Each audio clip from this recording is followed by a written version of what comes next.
ஜெபம். எங்களை நேசிக்கிற பரிசுத்தமுள்ள பரலோக பிதாவே, இந்த காலை பொழுதிலே உம்முடைய துதிக்கிறேன், ஸ்தோத்திரிக்கிறேன், மகிமைப்படுத்துகிறேங்க தாவே.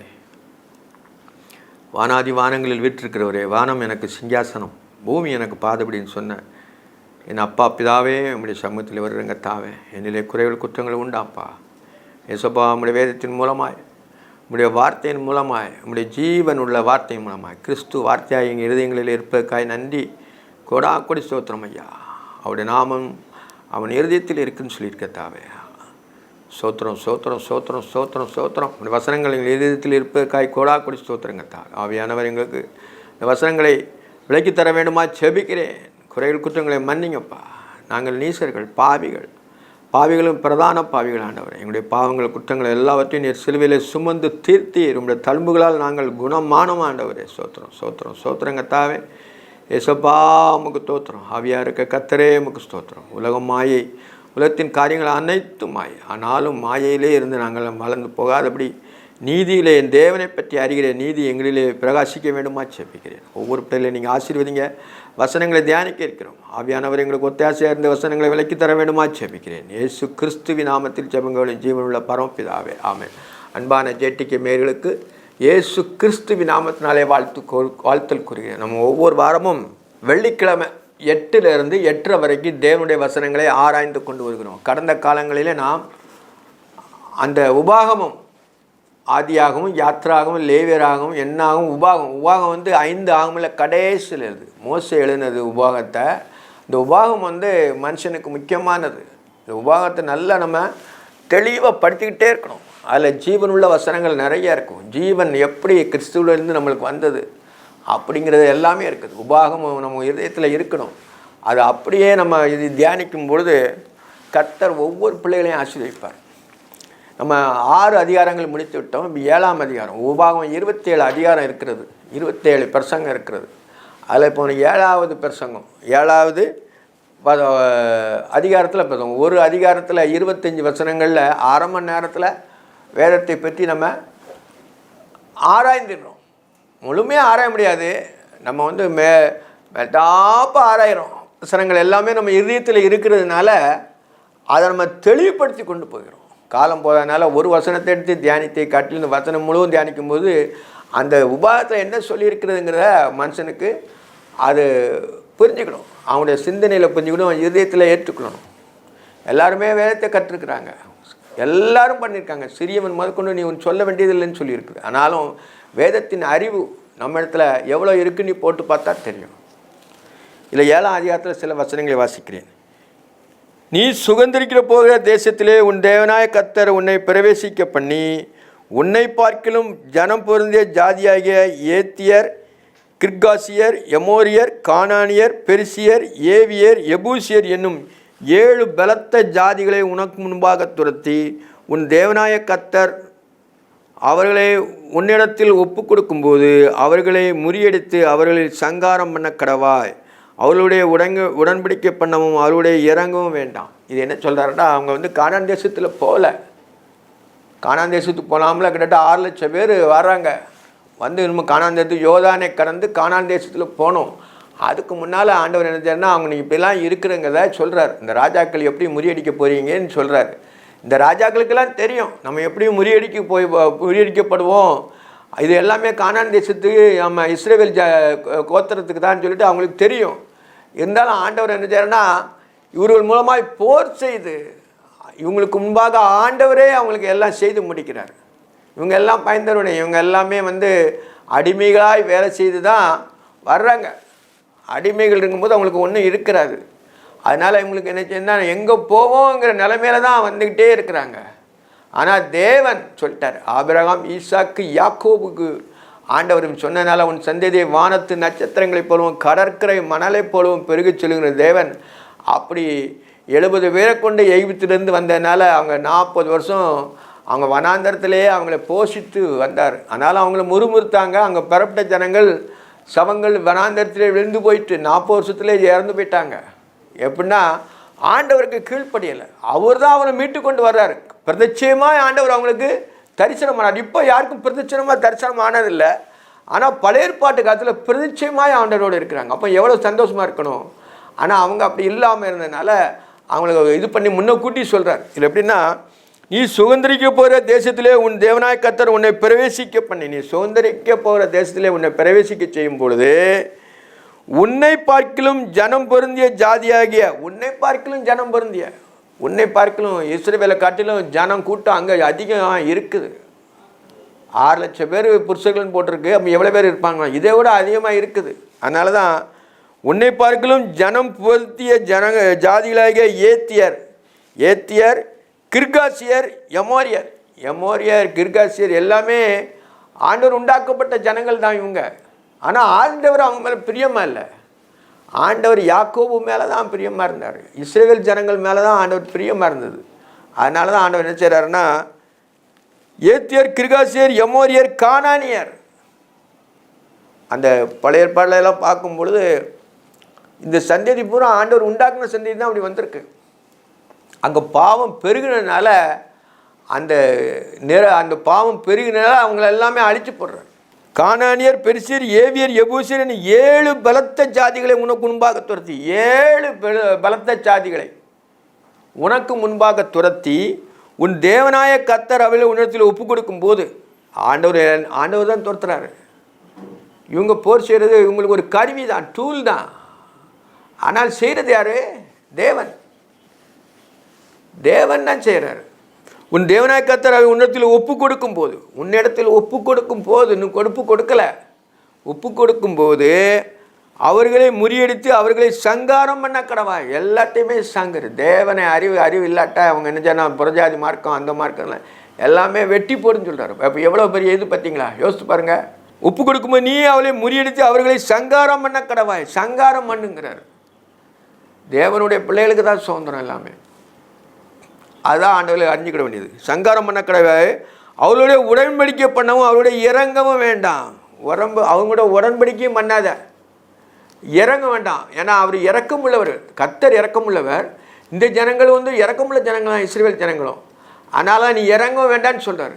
ஏன்னா அவங்களால இவங்களுக்கு தீமை வந்துடும் பின்னாடி. அதனால் அவங்களுக்கு நீங்கள் ஒன்றுமே பண்ணாதன்னு சொல்கிறாரு. அதனால தான் அவர்களே உடன்படிக்கை பண்ணவும் அவர்களுக்கு இறங்கவும் வேண்டாம். இறங்கவே வேண்டாம், உடன்படிக்கையும் பண்ணாண்டாம். நான் உனக்கு கொடுக்கும் பொழுது அவருடைய சம்பந்தம் கலவாயாக அவங்களோட உறவு கொள்ளாத அப்படின்னு அர்த்தம். உன் குமார்த்திகளை அவள் குமாருக்கு கொடாமலும், உன் குமார்த்தி அவளுக்கு கொடுக்காத. பிரஜாதி இருந்தாலும் கொடுக்காதன்னு சொல்கிறார். அதனால் இதெல்லாம் எவ்வளோ முக்கியமானது பார்த்தீங்களா? அதெல்லாம் ஆண்டவர் நினச்சாருன்னா அது தவறாய் போயிருங்கிறதுனால ஆண்டவர் அவங்களுக்கு சொல்லி கொடுக்கார். இஸ்ரவேல் ஜனங்களுக்கு முன்னாடியே சொல்கிறார். அப்படி தான் எப்படின்னா, உன் குமார்த்தியில் அவர் குமாரருக்கு கொடாமலும் அவர்களுடைய குமார்த்தியிலும் குமாரனுக்கு கொள்ளாமல் இருப்பார். அவருடைய குமார்த்தியும் உன் குமாரனு கொள்ளாத, நீனே சம்பந்தம் கலவாங்காதன்னு சொல்கிறார். இருப்பாயாக என்னை பின்பற்றாமல் அந்நிய தேவனை சேவிக்கும்படி உன் குமாரை விலக பண்ணுவார்கள். என்னை சேவிக்காதபடி அந்நியர்களை சேவிக்கும்படி, அந்நிய தெய்வங்களை சேவிக்கும்படி உன்னை விலக பண்ணுவார்கள். நீ அதனால் அவங்களோட கல்யாணம் பண்ணாத, அவங்களோட சம்பந்தம் பண்ணாத, எந்த விதமான இதுவுமே பண்ணாத அந்த புறஜாதிகிட்ட முன்னக்கூட்டியே சொல்கிறார். உன் குமாரை விலக பண்ணுவார்கள், உன் குமாரனை விலக பண்ணுவார், என்னை விட்டு விலக பண்ணுவார்கள்ப்பா, நீ அங்கனால அவங்க சம்பந்தம் கலவாக்காத அப்படின்னு சொல்கிறார். அப்பொழுது கர்த்தருடைய கோபம் உங்கள் மேல் உண்டு, உங்களை சீக்கிரத்தில் அடிக்க முடியும். அப்பொழுது அப்படி நீ பண்ணிட்டான்னா கர்த்தருடைய கோபம், ஆண்டவருடைய கோபம் உங்கள் மேல் மூண்டு உங்களை சீக்கிரத்தில் அழிக்கும். உங்களை சீக்கிரத்தில் அழிச்சிடும். அதனால் நீ அப்படி பண்ணாத, இந்த மாதிரி காரியங்களை செய்யாத அப்படின்ட்டு முன்னக்கூட்டியே சொல்கிறார். இஸ்ரவேல் தனித்து வாசம் பண்ணுவான்ட்டு அவர் தனித்து தான் வாசம் பண்ணுவான். அவங்களோட அந்நியர்கிட்ட அவங்களோட உறவே இருக்காது. தேவன் பரிசுத்தர். அதனால தான் இந்த ஆசாரியர்கள் பரிசேர் சரிசேர்லாம் ரொம்ப போல்டாக நிற்பாங்க. இரக்கம் கிடையாது.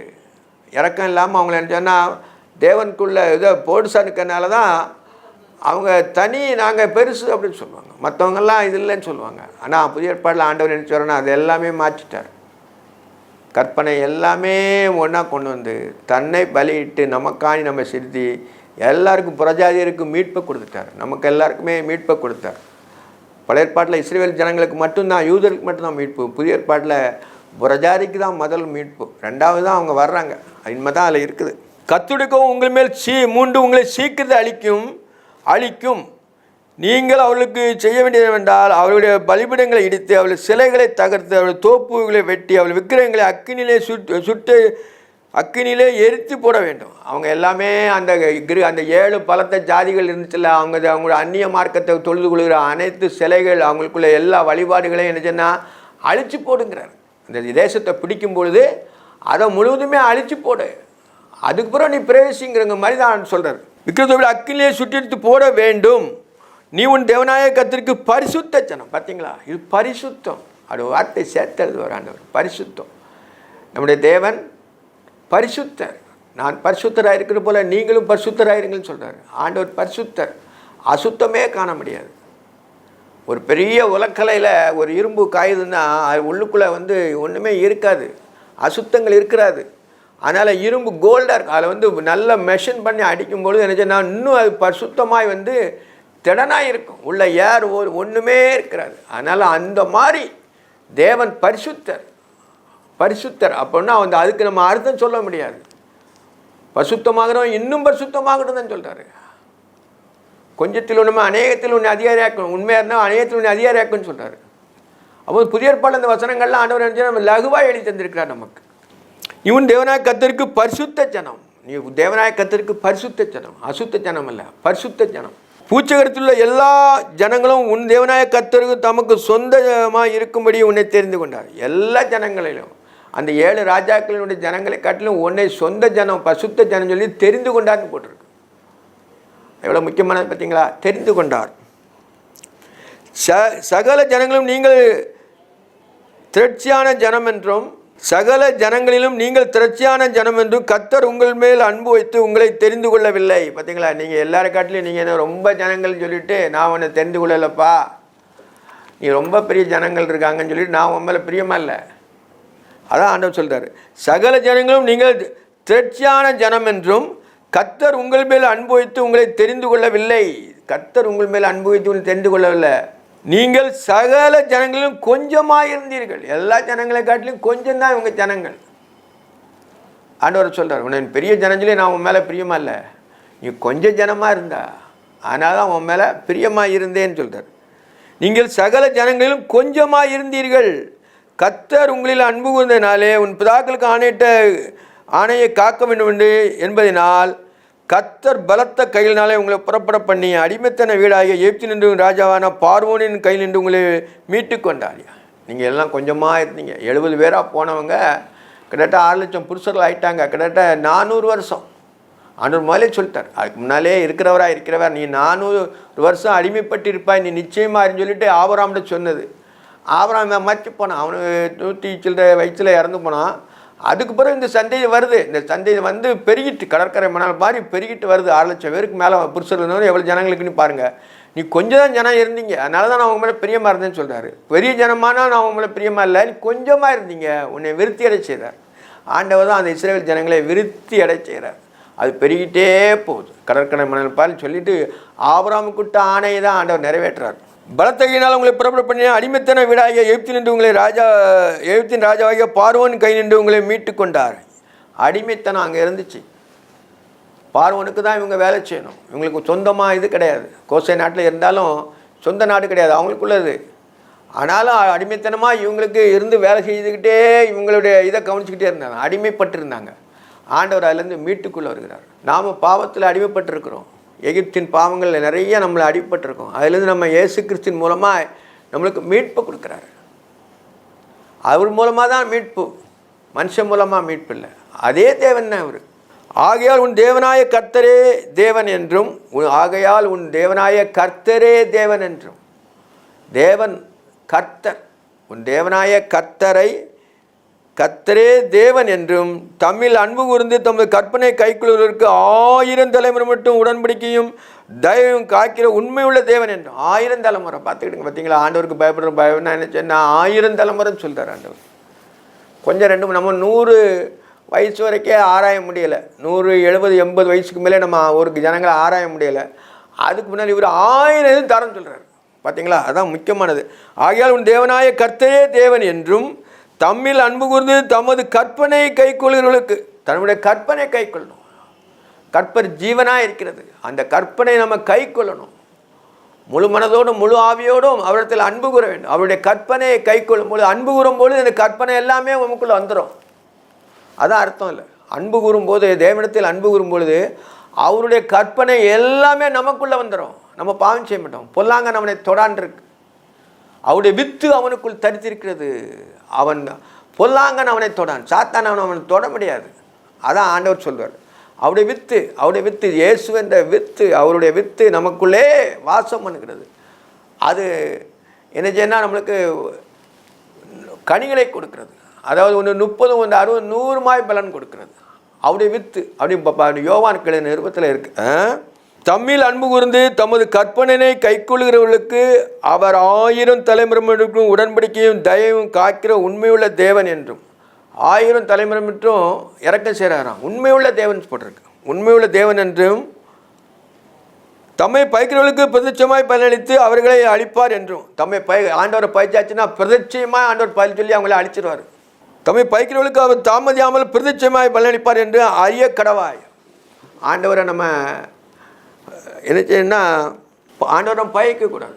இருதயத்தில் நம்ம ஆண்டவரை எதுவுமே நம்ம தவறு நம்ம பார்வையில் தெரியும், ஆனாலும் ஆண்டவர் நன்மையை தான் செய்வான்னு சொல்லணும். அதுதான் முக்கியமான இருக்குது. ஆண்டவரை பயக்கவே கூடாதுங்கிறத சொல்கிறார். ஆகையால் நீ செய்யும்படி நான் உனக்கு கட்டளிட்ட கற்பனைகளையும் கட்டளையும் நியாயங்களையும் கைக்கொள்வாயாக. இந்த நியாயங்களை நீங்கள் கேட்டு கைக்கொண்டு வழிபடி செய்வீர்களானால் அப்பொழுது உன் தேவனாய் கர்த்தர் உன் பிதாக்களுக்கு ஆணையிட்டு கொடுத்த உடன்படிக்கையும் கிருபையும் உனக்காக, பிதாக்களுக்கு ஆணையிட்டு கொடுத்த உடன்படிக்கையும் கிருபையும் உனக்காக காத்து, கிருபையும் சேர்த்து போட்டார்கள். இதிலே கிருபை வந்துட்டு, ஏன்னா அவன்கிட்ட தவறு இருக்குன்னு சொல்லிட்டு ஆண்டவர் அதில் மன்னிக்கிறார். அந்த கிருபைங்கிற வார்த்தையை சேர்த்துருக்கு. கொடுத்த உடன்படிக்கையும் கிருபையையும் உனக்காக காத்து உன்மேல் அனுபவித்து உன்னை ஆசீர்வதித்து உனக்கு கொடுப்பேன் என்று பிதாக்களுக்கு ஆணையிட்டு கொடுத்த தேசத்தில் பெருக பண்ணி உன் கற்ப கனியையும் உன் நிலத்தின் கனியும் உன் தானியத்தையும் உன் திராட்சரசத்தையும் உன் எண்ணெயையும் உன் மாடுகளின் பலனையும் ஆடுகளின் பலனையும் ஆசீர்வதிப்பார். எல்லாமே உனக்கு உண்டானது எல்லாமே ஆசீர்வதிப்பேன்னு சொல்லிட்டார். கற்பத்தின் கனி பிள்ளைகள், அந்த இதையும் ஆசீர்வதிப்பேன், உன் நிலத்தின் பலனை ஆசீர்வதிப்பேன். எல்லாம் அவருடைய கற்பனை கைக்கொள்ளும் பொழுது 1000 தலைமுறை மட்டும் செய்வேன்னு சொல்லியிருக்காரு. சகல ஜனங்களும் வாழ்க்கையில் நீ ஆசீர்விக்கப்பட்டிருப்பார். சகல ஜனங்களையும் வாழ்க்கையில் நீ ஆசீர்வதிக்கப்பட்டிருப்பான்னு சொல்லியிருக்காரு. பார்த்துங்க எவ்வளோ முக்கியமானது பார்த்தீங்களா? அப்போ ஆசீர்வாதம் தேவனை சார்ந்திருக்கும் போது தான் வருது. கர்த்தரை அவருடைய கட்டளையின்படி நடக்கும்போது தான் நம்மளுக்கு ஆசீர்வாதம் வருது. சகல ஜனம் வாழ்க்கையிலும் ஆசீர்வதிப்பார். உங்களில் உள்ள மிருக ஜீவன்களுக்கும் ஆணிலாவது பெண்ணிலாவது மலடு இருப்பதில்லை. மலடு தன்மையே கிடையாது. எல்லாருக்குமே மிருகங்களும் அதனுடைய கனியில் கொடுக்கும். அப்போ அது ஈனும். உன்னுடைய மக்களும் அப்படி என்ன செய்வாங்கன்னா கற்பத்தின் கனியும் பெருகும் அப்படின்னு சொல்லிட்டாரு. கர்த்தர் சகல நோய்களும் உன்னிலிருந்து விலக்குவா. உனக்கு தெரிந்திருக்கிற எகிப்தின் கொடிய நோய்களும் ஒன்றிலும் வரப்பண்ணாமல் உன்னை பயிக்கிற யாவரும் மேலும் வரப்பண்ணா. ஒரு நோயும் வராது, ஒரு கொள்ள நோயும் ஒன்றுமே வராது. எகிப்துக்கு ஜனங்களுக்கு வந்துச்சு, ஆனால் இவங்களுக்கு வரல. ஒன்றே பயிக்கிறவங்களுக்கு அந்த நோயை வரப்பண்ணுன்னு சொல்கிறார். இப்போ நம்மளுக்கு ஒருத்தர் பயப்பண்ணா ஒரு நோய் வரணும்னு சொன்னால் நம்ம சாத்தான்ட்ட ஒப்படைக்கும்போது அவனுக்கு அந்த நோய் வரதான் செய்யும். நம்மளை அவன் பழியாசம் பண்ணான்னா நம்ம தேவனுக்கு பயந்து நடக்கும்போது நம்ம சொன்னால் போதும், அவனுக்கு அது நடந்து வரும். ஆனால் புதிய ஏற்பாடில் ஆண்டவர் கிரேஸாக மன்னிக்கிறார். நம்ம அவனுக்கு மனம் விட்டு சொல்ல மாட்டோம். எவ்வளோ தவறு இருந்தாலும் எதிராளியாக இருந்தாலும் நம்ம மனம் விட்டு சொல்லவே மாட்டோம். நிறையா அவன் அநியாயம் செய்தால் தான் அவன் சொன்னோம் அவனை சாத்தான இடத்துல ஒப்பு கொடுக்கும். உன் தேவனாய கர்த்தர் கொடுத்து ஒப்பு கொடுக்கும் சகல ஜனங்களும் நிர்மூலமாக்க கடவாய். உன் தேவனாய கர்த்தர் உன்னிடத்தில் ஒப்பு கொடுக்கும் சகல ஜனங்களும் நிர்மூலமாக்க கடவாய். உன் கண் அவங்களுக்கு இறங்காதிருப்பா. உன் கண் இறக்கப்படாதப்பா, உனக்குன்னு சொல்லிட்டாரு, இறக்கப்படாத, அவங்களெல்லாம் க்ளோஸ் பண்ணான்னு சொல்கிறார். அவர்கள் தேவர்களை நீ சேவியாமல் இருப்பாயாக, அது உனக்கு கண்ணியாக இருக்கும். நீ அவங்களுடைய தேவர்களை நீ சேவிக்காத, அதை நீ எதுவும் பண்ணாத, அது உனக்கு கண்ணியாக இருக்குன்னு சொல்கிறார். அந்த ஜாதியில் என்னில் ஜனம் பெருத்தவைகள், அவைகளை நான் விடிப்பது எப்படி இருக்கும் என்று சொல்லிக்கொண்டானால், அந்த ஜனங்கள் ரொம்ப பெரிய ஜனங்கள், அவங்கள நம்ம அடிக்க முடியாது பிடிக்க முடியாதுன்னு நீ சொல்லக்கூடாது. நீங்கள் போர் செய்யணும் அப்படின்னு சொல்லணும் அப்படின்னு ஆண்டவர் சொல்கிறார். சொல்லிட்டு என்ன சொல்கிறாருன்னா, அந்த ஜாதியனில் ஜனம் பொருந்தவர்களும் அவைகளில் துரத்தி விடுவது எப்படி என்று உன் இதயத்தில் சொல்லிக் கொண்டாயானால் உன் தேவனாய கர்த்தர் பார்வோனுக்கு எகிப்தில் செய்த யாவையும் உன் கண்கள் கண்ட பெரிய சேனையும் அடையாளங்களையும் அற்புதங்களையும் தேவனாய கர்த்தர் புறப்படின காண்பித்த பலத்த கையும் ஓங்கி பயிற்று நீ நினைத்து அவளுக்கு பயப்படாது. பார்த்தீங்களா, உன்னை வழி நடத்தி வந்த காரியங்கள் எல்லாம் நீ நினச்சிக்கப்பா. அவங்க பெரிய ஜனங்கள், நீ பயப்படாத. ஒன்றை நான் வழி நடத்தி வந்திருக்கேன். என்னுடைய இது எல்லாமே நீ பாரு, பின்னோக்கி லேசாக பாரு. நீ எகிப்திலேருந்து வரும்போது எவ்வளோ இதுலேருந்து உன்னை அற்புதங்களை செய்து கூப்பிட்டு வந்தேன். நீ இப்படிலாம் இருக்கும்போது அவங்களுக்கு பயப்படாதேன்னு சொல்கிறதுக்கு தான் இப்படி சொல்கிறார். அவர்களுக்கு பயப்படாது, நீ பார்த்து பயப்படுகிற எல்லா ஜனங்களும் உன் தேவனாய கர்த்தருக்கு அப்படியே நீ ஒன்றை பார்த்து அவங்க பயப்படாதுன்னு சொல்கிறார் அப்படின்னு சொல்கிறார். எல்லா ஜனங்களும் உன் தேவனாய கர்த்தருக்கு அப்படியே செய்வார். உன்னை பார்த்து பயப்படும்படி செய்வார். நீ பார்த்து அவங்கள பயப்படாங்க. பெரிய ஜனங்கள், பெரிய ஆட்கள், பெரிய அப்படி இப்படின்னு பணக்காரன் அப்படின்னு நினைக்காத. அற்பமானவங்களையும் அற்பமானவங்க அப்படின்னு சொல்கிறது தான் சொல்கிறார். நீ அவங்கள பார்த்து பயப்படாது. நான் உனக்கு எவ்வளோ அற்புதம் செய்தேன், நான் உன்னை எப்படி வழிநடத்தி வந்தேன், அதை நினச்சி அவங்கள்ட்ட போர் பண்ணுன்னு சொல்கிறார். மீதியார் உனக்கு தப்பி ஒழித்துக் கொள்கிறவர்கள் அழிந்து போக மட்டும் உன் தேவனாய கர்த்தர் அவர்களுக்குள்ளே குளவிகளை அனுப்புவார். பார்த்தீங்களா, நீ சண்டை போடாட்டா நான் நினச்சேன் இயற்கை உள்ளதை குளவிகளை அனுப்பி அவங்கள நான் கொல்லுவேன்னு சொல்லியிருக்காரு. கொட்ட வச்சு அவங்கள சாவடிப்பங்கிறா சொல்கிறார். உன் தேவனாய கர்த்தர் அவளுக்குள்ளே குளவிகளை அனுப்புவார். அவர்களை பார்த்து பயப்பட வேண்டாம். அவர்களை பார்த்து பயப்படாத. உலகத்தானை பார்த்து நீங்கள் பயப்படாத. கர்த்தருடைய பிள்ளைகள் உலகத்தானை பார்த்து பயப்படவே கூடாது. இவங்க நீதி நேர்மை இவங்களுக்குள்ளே இருக்கும்போது, ஜீவன் இவங்களுக்குள்ளே இருக்கும்போது அது வளரும். அவங்க பயப்பட வேண்டிய தேவையில்லை. மனதின் யோசனை இப்படி வேண்டாம். தேவனை உன் இருதயத்தில் ஏற்றுக்கொண்டு அவரை நீ சேவிக்கும் பொழுது, அவரைக்கேற்ற நல்ல நடக்கும்போது கர்த்தர் உனக்கு மகிழ்ச்சியை கொடுப்பாரு. அந்நியம் அவன்கிட்ட வரப்போகிறது இல்லை. ஆண்டவர் குழவி அனுப்பி கொண்டுன்னு சொல்கிறார் பழைய ஏற்பாட்டில். பார்த்துக்கிடுங்க. அவளை பார்த்து பயப்பட வேண்டாம். உன் தேவனாய கர்த்தர் உனக்குள் இருக்கிறார், உனக்குள்ளே இருக்கிறார். பார்த்தீங்களா, முக்கியமான வசனம் இதுதான். எப்படின்னா, அவர்களை பார்த்து பயப்பட வேண்டாம். உன் தேவனாய கர்த்தர் உங்களுக்குள்ளே இருக்கிறார், உங்களுக்குள்ளே இருக்கிறார், எல்லாத்துக்குள்ளே இருக்கிறார். இஸ்ரவேல் ஜனங்களுக்குள்ளே இருக்கிறார்னு சொல்லி ஆண்டவரே தன்னை சொல்கிறார். உங்களுக்குள்ளே இருக்கிறார். அவர் வல்லமையும் பயங்கரமான தேவன். அவர் வல்லமையும் பயங்கரமான தேவன். பார்த்துக்கிடுங்க.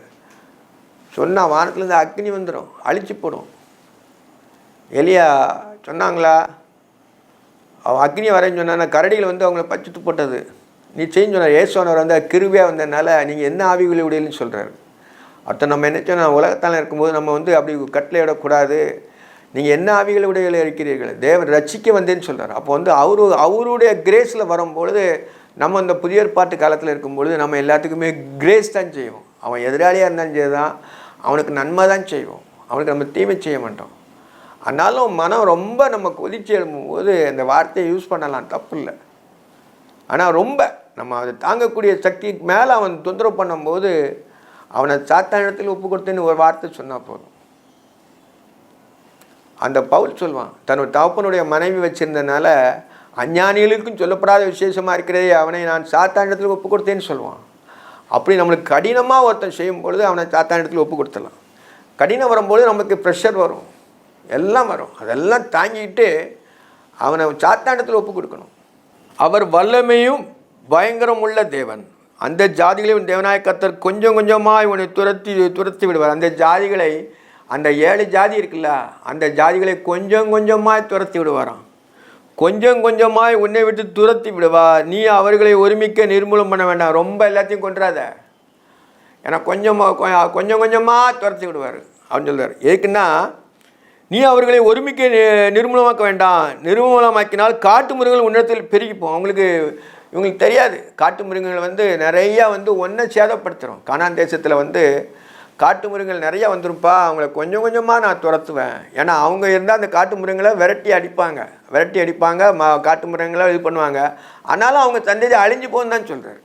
நீ அவர்களை ஒருமிக்க நிர்மூலமாக்க வேண்டாம். நீ நிர்மூலமாக்கினால் காட்டு மிருகங்கள் உன்னிடத்தில் பெருகிப்போ. உன் தேவனாய கர்த்தர் அவர்களை உன்னிடத்தில் ஒப்பு கொடுத்து நீ அவர்களை அழிவு மட்டும் அவர்கள் மிகவும் கலங்கடிப்பார். அவர்களை மிகவும் கலங்கடிப்பான்னு சொல்லியிருக்கு அந்த 7 ஜாதிகளை.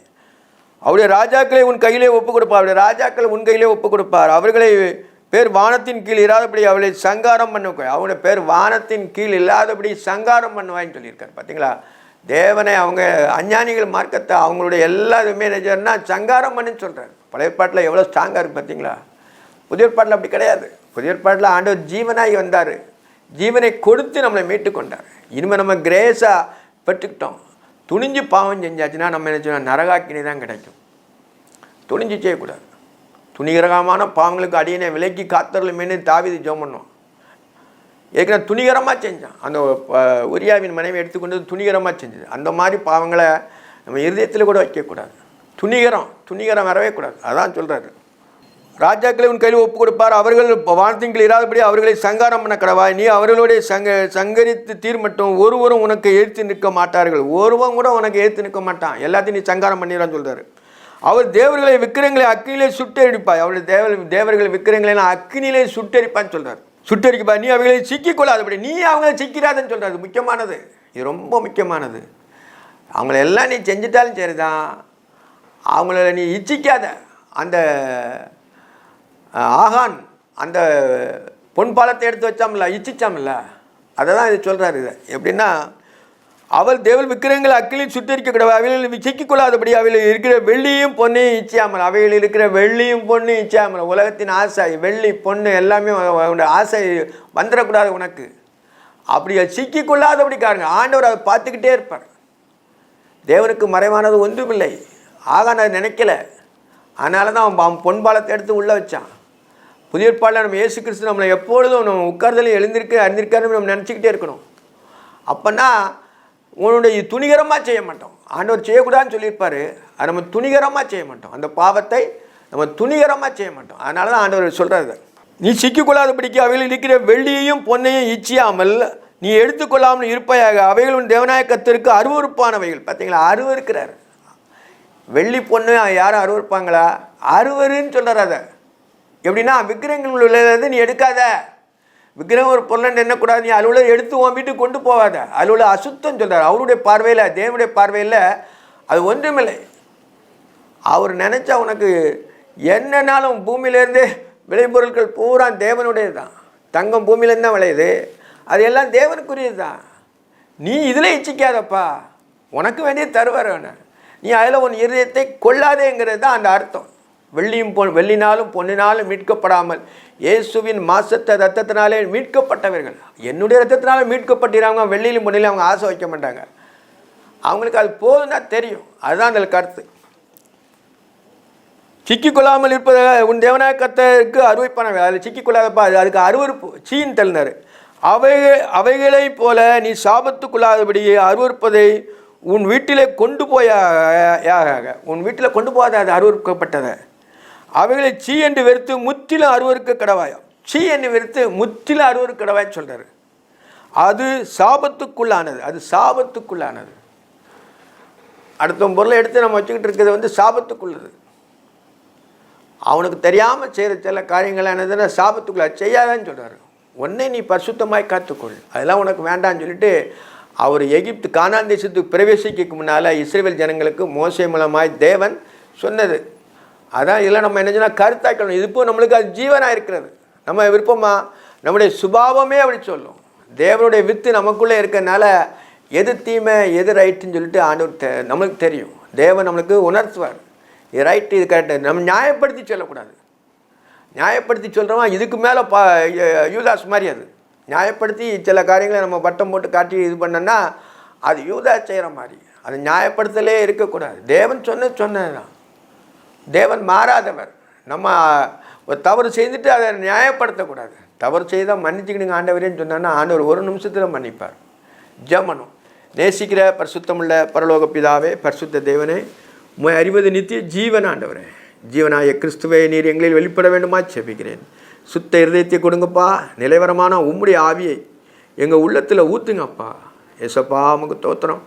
இயேசுவே உமக்கு தோத்திரம். சர்வ ஜீவ தயாபர பிதாவே, நேற்றும் இன்றும் என்றும் மாறாதவரே, நேசுராஜனே உமக்கு சரணம் சரணம் சரணம்.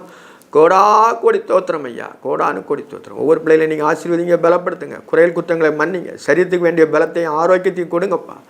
உலகம் சதம் என்று எண்ணக்கூடாது ஆண்டவரே. உலகம் முக்கியமில்லை, தேவன் தான் முக்கியம். தேவனை பற்றி அறிவு தான் முக்கியங்கத்தாவே. நீரே என் ஜீவனாக இருப்பதற்காக கூடா கூட ஸ்தோத்திரம். ஒவ்வொரு பிள்ளைகளையும் ஆசீர்வதிங்க, பலப்படுத்துங்க, குறையல் குற்றங்களை மன்னிங்கப்பா. இயேசு கிறிஸ்துவின் நாமத்தில் ஜெபங்களின் ஜீவனுள்ள பரம்பிதாவே, ஆமென்.